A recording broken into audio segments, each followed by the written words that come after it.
আদি, তুমি সত্যি বলছো তুমি পারবে? মৌমি, পারবো না বলে মনে হচ্ছে আপনার? আর না পারলে আপনি তো আছেন আমাকে শেখানোর জন্য। রাজ, এই কিউট ফেসের পাল্লায় পড়িস না ভাই, শেষমেশ ট্রেন মিস করে যাব। মৌমি, রাজদা প্লিজ, গাড়ি চালাতে পারলে বাইক কেন চালাতে পারবো না? রাজ, গাড়ি আর বাইক কি এক বৌদিমণি? আর তোমার ব্যাপারটা তাও বুঝলাম, কিন্তু তোমার বান্ধবী, ও মাই গড, ও কখনো সাইকেল চালিয়েছে কিনা সন্দেহ। ও বলছে বাইক চালাবে। আমি বাসে যাচ্ছি, তোরা যা ভালো বুঝিস কর। কোয়েল, আদিদা তুমি রাজি তো? আদি, আজ্ঞে, ওর উপর আমার পুরো ভরসা আছে। কোয়েল, হি হি, তুমি অঙ্কিতকে ডেকে দাও বরং, ও আমাকে কোম্পানি দিয়ে। কোয়েলের কথা শেষ হওয়ার আগেই রাজদা ওর হাত ধরে টানতে টানতে বাইকের কাছে নিয়ে চলে গেলে আমি আর আদি দুজনেই হেসে ফেললাম। আদি, পারেও বটে এই দুটো। মৌমি, আমার মনে হচ্ছে কোয়েল কষ্ট পেল। আদি, কেন? মৌমি, একটু ভেবে দেখুন নিজের কথা, বুঝে যাবেন। আমি কথাটুকু বলে চলে এলাম, কারণ আমি জানি উনি বুঝে যাবেন। বাইকের কাছে এসে পৌঁছাতেই দেখলাম কোয়েল একদিকে মুখ করে দাঁড়িয়ে আছে, তো রাজদা আরেক দিকে। আদি, বুঝেছি। মৌমি, জানতাম। আমি বাইকে বসে পড়লাম, নিজের কার্ডিগানের হাতাটা কোনোই অবধি গুটিয়ে। উনি আমাকে চাবিটা দিয়ে আমার পিছনে বসলেন। এই কথাটাই আমার মাথায় ঘুরছিল, যেটা আমি কোয়েলকে বলতেই কোয়েল রাজি হয়ে যায়, কারণ ওরও আমার মতো ইচ্ছা ছিল বাইক চালানোর। আদি, অল দ্য বেস্ট। ওনার কথায় ঘোর কাটার সাথে সাথে শরীর দিয়ে একটা শিহরণ বয়ে গেল। আমি বাইকে স্টার্ট দিয়ে কোয়েলের দিকে তাকালে কোয়েল আমাকে চোখের ইশারায় বোঝায় এগোতে। আমি স্টার্ট দিয়ে এগিয়ে যাই সঙ্গে সঙ্গে, কারণ আমাদের বাস এগিয়ে গেছে। আদি অঙ্কিতকে বলে দিয়েছেন যে ঠিকভাবে রাস্তা দেখিয়ে বাসকে আগে নিয়ে যেতে, কারণ আমাদের একটু দেরি হতে পারে। মৌমি এগিয়ে যেতে কোয়েল একটা জোরে নিঃশ্বাস নেয় আর নিজের হাতের আঙ্গুলগুলো একসাথে ফাটিয়ে নেয়। তারপর নিজের স্লিপসটা একটু টেনে নিয়ে বাইক স্টার্ট দেয়। কিছুটা যেতেই কোয়েল স্পিড বাড়াতে শুরু করে, নিমেষে মৌমিদের ধরে ওদের পাশে চলে যায়। আদি, তুই এত তাড়াতাড়ি এলি কিভাবে? এতটা স্পিড কি ফার্স্ট টাইম নেওয়া ঠিক কোয়েল?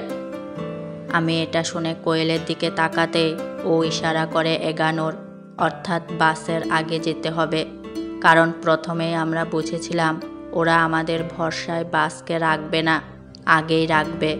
তাই তখনই ঠিক করে নিয়েছিলাম ঠিকভাবে চালাতে পারলে বাসের আগে যাব। কোয়েলের ইশারা পেতে আমিও স্পিড নিলাম। আদি, আমি কি তোমাকে ধরে বসতে পারি? আমি শুধু হেসে মাথা নাড়ালে উনি আমার কোমরে হাত রেখে আস্তে আস্তে আমার কার্ডিগানের পকেটে হাত ঢুকিয়ে বসলেন। আমরা হাইওয়েতে উঠে গেলাম, কারণ বাস অনেক আগে ছেড়ে দেওয়ায় অনেকটা এগিয়ে গেছে। হাইওয়ে দিয়ে গেলে আমরা আগে পৌঁছে ওয়েট করতে পারবো। আদি, রাজের হোশ উড়ে গেছে বেচারা। আমিও হাসলাম আদির কথায়, কারণ কোয়েল আমাদের আগে রয়েছে। রাজ, একটু স্লো করো, ওরা আসুক। কোয়েল, ধরে বসতে পারো ভয় লাগলে। রাজ, যে আমাকে ধরে বসেনি আমার তাকে ধরে বসার অধিকার নেই। কোয়েল বুঝল আদির মতো রাজও গাল ফুলিয়েছে, কিন্তু সেটা কাউকে বুঝতে দেয়নি, মনেই রেখেছে। তাই কোয়েল বলল, কোয়েল, ঠিক আছে, আমি অধিকার দিলাম, এবার ধরে বসো, কারণ মৌ এসে গেছে। আমি আর কোয়েল দুজন এক স্পিডে বাইক চালিয়ে হাইওয়ে থেকে নেমে এক সাইডে দাঁড়ালাম। আদি নিজের ঘড়ি দেখে বলল, আদি, গুড জব গাইস। আমি ভাবতেই পারছি না এটা তোমাদের ফার্স্ট টাইম। আমি আর কোয়েল আদির কথা শুনে একে অপরকে চোখ টিপ দিয়ে মুচকি হাসলাম। রাজদা যে এতে বেশ অবাক হয়েছে তা বোঝাই যাচ্ছে।